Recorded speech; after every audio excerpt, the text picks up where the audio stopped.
I've been seeing articles out asking the question, is there new leadership skills that you're learning because of COVID or being remote over top of your team?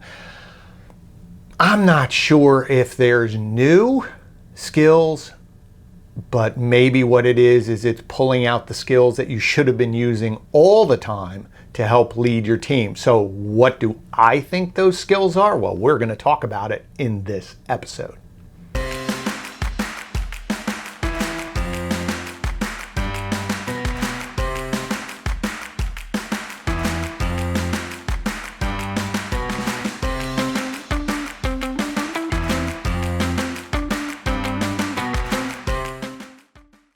Hi, and welcome back to another episode of You're in Charge, Now What? I'm your host, Glenn Pasch, and the goal of this channel is to help those of you that find yourself now in charge of a team, a business, or even a project, build the skills necessary to lead high-performing teams, because we can't do it alone.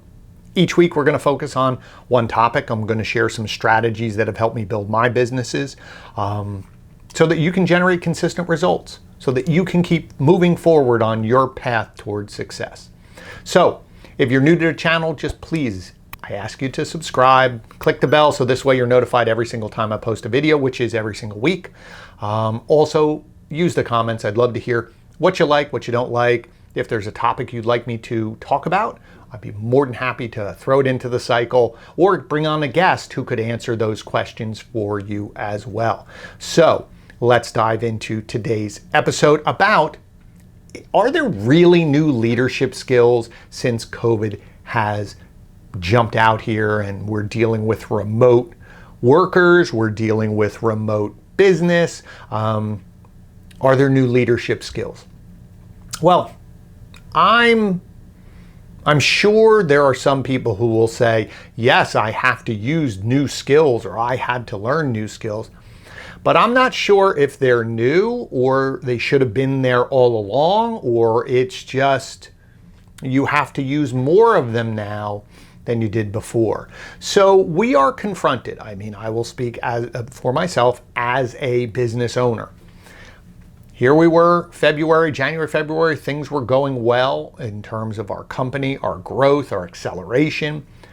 We did start hearing about COVID. We saw this in Europe and we started planning, going, what if it comes here? And then all of a sudden it did. And then mid-March, we made the decision, my brother and I as partners, we made the decision that we would move to a fully remote workforce. Now, again, we are a smaller company, meaning we have about 30 to 35 employees. We are able, as a digital agency, to work fully remotely, versus some companies or businesses that rely on face-to-face or in-store, be it restaurants or spas, things of that nature. They need people to come. So we were very lucky that we were able to just transition to our home, but we had to start planning. I, as a leader, had to start planning out. We did a workshop or a webinar I did about working from home to help guide my team. And we spoke about that in the earlier episode about a remote workforce, talking about just very simple things about finding a place for yourself in your home, wherever it is, to work, to say that's my dedicated workspace, creating a schedule. Now it's been 5 or 6 months into this, and there are times where now people are feeling that there is no escape from work, or there is no shut off from work, or there's always, you can just dive into work. And I cautioned my team by saying, mimic your work schedule that you had in the office at home. So if you stopped at 5 o'clock, stop at 5 o'clock.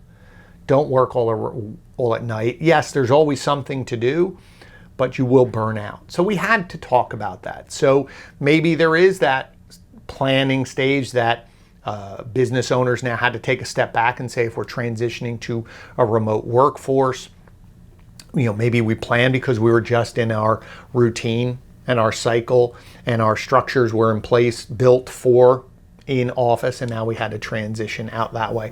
There definitely are a few new things that you may have to deal with. So maybe empathy is popping up a little more, and we spoke about that with Paul Daly about how empathy in business is a key. And I know it's an overused word now. It's becoming almost a catchphrase. But the reality of what empathy is understanding, putting yourself in the other person's shoes. Now, we are lucky that we are able to transition. My workers seem to have maneuvered fairly well, but we do have some people who are younger on our team who are, live at home. So they have the challenges of all of their siblings are at home and their parents are at home. And how do you find time to do your Zoom calls? One of our employees, they did their Zoom calls on the front porch because that was a place they could be quiet. Very similar, and I always look at myself when I'm trying to create things for my team, saying if it's all right for me, it should be all right for them. I'm at home and I have 2 boys who are doing remote schools and they have different things going on, plus just the home environment. I'm here. It's not easy at times to schedule calls, make sure everything's quiet. And so you do have to exhibit more empathy as a leader now. You may have people who are single parents, or maybe they are working, their husband or wife, either one. Maybe they are considered essential and they have to go into the office, and the other person is trying to work at home, but you have children and maybe it's younger children, and how do you deal with that? And going into the fall right now, where you're thinking about school for those younger children, how is that going to be when you have parents at home trying to do their work, do their Zoom calls, and then all of a sudden we have to deal with our children as well? Again, that's where you as leaders have to think very empathetically to be flexible. And I would say if there's anything that is coming out of this as a leadership skill, it's flexibility without being so rigid, of just taking a step back and saying, as long as my employees are taking care of my clients, does it matter if they're working 9 to 5? If they have to work from 9 to 10 or 11 and then they have to stop to feed their children lunch and then they come back to work for an hour, but then they stop. But you also have to understand that your employees may be physically doing more hours. They're doing their work at 10 o'clock at night, but you have to be empathetic to that. So I think that's something that maybe is a skill that lever is coming out more, because when you had your workspace, people were coming in, it was all contained and you could see them. And in some ways, leaders are comforted by seeing people. I know my brother would be the first to admit he liked seeing people in the office. That's where it was just very comfortable for him. And now he has embraced the effectiveness of remote workforce, where prior to that, he didn't like people working out of the office. It was just easier for him to see it, because that's the way we grew up. You went somewhere and you worked. Remote working was just not something that was in our wheelhouse for time. Now it is. I think everyone's gotten past that. The other thing that we have to look at in terms of flexibility is having people come back to our office. That's one of the things that we're challenged with right now. There are a few of our employees who say, my children are compromised immune, or I'm taking care of my elderly parents and I don't want to come in. So you have to be flexible to say, or make a decision to say, is that all right? Or do you have to furlough them or to move past them? Again, we're in a different situation than a lot of businesses, so I'm not here to preach one way or the other. I'm just saying that these are things that you have to look at now. So again, it's empathy. It is this flexibility. It's also for us the challenge of bringing some people back to the office, of having separate teams coming in on certain days, not the whole office, because we can't socially distance correctly. So how do you now have Team A in on one day, Team B on the other? How do you get that keep that unity together? So again, maybe it's more organizational thought, maybe more processing thought for you as a leader, empathy thought, flexibility, and restructuring your company. So I'm not sure if it's new skills. Maybe it's just skills that we haven't had to use in a while are now being brought to the forefront. Now, one other thing that I would think about in an exciting way is the thought of expanding your team and embracing the remote. One of the thoughts were, if everybody could work from home, does that expand my ability to hire? I know some of the larger corporations are thinking about that now.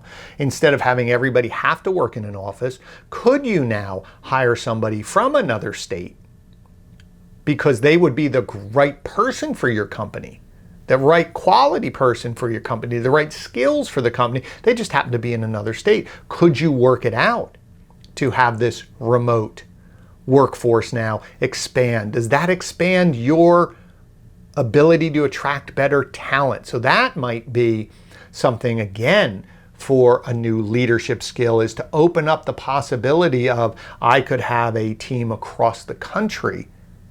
It's no different that they were in your state, in your local. Does it matter now? So again, I would hazard, I know everybody likes to write articles and say, these are the 5 new leadership skills that you need now from remote, or that we've learned from COVID. I'll challenge that and say, I just think we've all had this in us. We just maybe didn't have to utilize it as often as we had to. So now we're moving more into this idea of planning, balancing our teams, bringing them back in. What is going to be the new challenge? This idea of allowing people to work remotely is no longer frightening. This idea of hiring people across state lines, but they're the best talent for you, that's completely new. And also being open to allowing people to work from home, understanding their position, or working with them to find solutions if they have young children, plus they have to work because the daycares aren't open yet, or the schools aren't open right yet. So again, it's more empathy, flexibility, but as I said, there's so many new possibilities for your company because all of those norms in some way are shattered of having everyone in the office so I can see everybody if they're working. I think that's exciting. And I think all of these times, anytime there are these big events, I think there's always opportunities on the other side. So I hope you found that valuable. As again, I'm not discounting all these other articles. Read them. I think they have some good ideas. But as I said, I don't think they're new. I think some of these skills that they're talking about, the empathy, the flexibility, understanding, building new processes, building new structures, I think they're all there. We've done that before. I just think for a long time, we've all been very comfortable in our structures and our processes and our successes. But like everything, when there is a big event, something drastic, we have to take a look at ourselves, look at our processes and say, is this right? Is this the best? What could I change to move myself forward? And sometimes maybe we would have gotten to this a year from now, but sometimes this happens. It's the kick we needed to make the change that we've been talking about or thinking about for a long time. And so again, maybe it's kick in the butt that we all needed. So again, I hope you found that valuable. I ask everyone, if you haven't subscribed and you made it this far, again, just a reminder, please subscribe, click the button. I post videos every single week. Also, I ask you to share this. There's a lot of people out there who need this type of feedback, some help. That's why I built the channel. I'm relying on you, the viewers, to share this out to your networks as something that's valuable, worth their time. Again, please share it. I appreciate that. And as I say, I do appreciate your attention always. And as I say at the end of every episode, you're in charge, but now you have a new tool to help you become more successful. Thanks again so much, and I'll see you next episode.